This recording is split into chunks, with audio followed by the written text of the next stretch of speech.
The ongoing ethnic conflict in Manipur has claimed countless lives, but the stories of tragedy are really beginning to emerge now.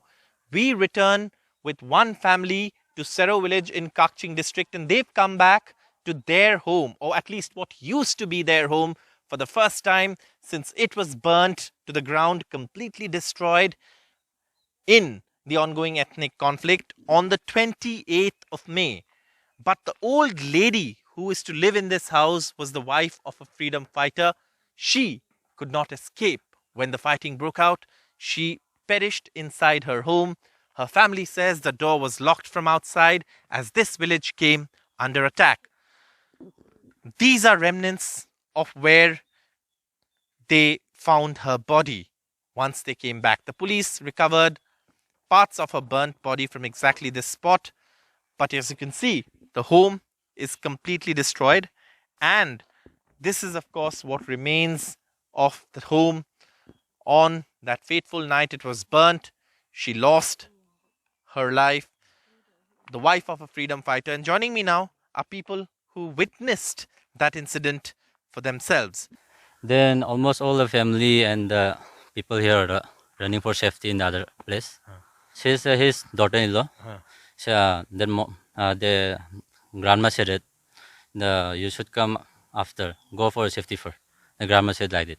You come and save me later. So to save me later. That's why they also go for the safety place in their nearby some safety place.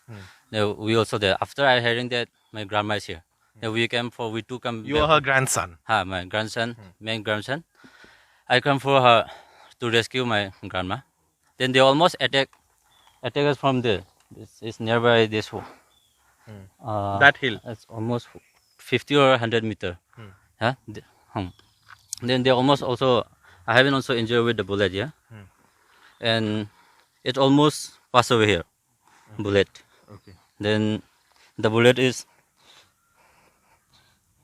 These are bullet injuries of that night. And this is the first time you're coming back to this house after that? Yeah, after it's almost 1 or 2 months. I come back here for the first time in Chero. Can you ever think of coming back here and living here again? It's depend upon the government. If they can guard us properly, then we can stay here. The countless stories of tragedy, of loss, of pain, and of suffering continue to emerge from Manipur. We've been reporting from the ground, and we bring you these stories from areas that have seen the worst of the conflict. These are areas that have seen the worst kind of gunfire, the worst kind of attacks. And this, of course, is the story of someone who simply couldn't escape. A woman whose husband was a freedom fighter who couldn't escape because she was 80 years old and the attack took place too quickly for her to even run for her life. She told her family members, run away, come back to save me later. But by the time they came back, by the time the police came, it was too late. All they could find was her burnt corpse. And that's perhaps one of those stories of tragedy and pain and loss and suffering that we've been reporting from Manipur. With camera person G.D. Shankar in Sero village in Kakching district, Saurabh Gupta, NDTV.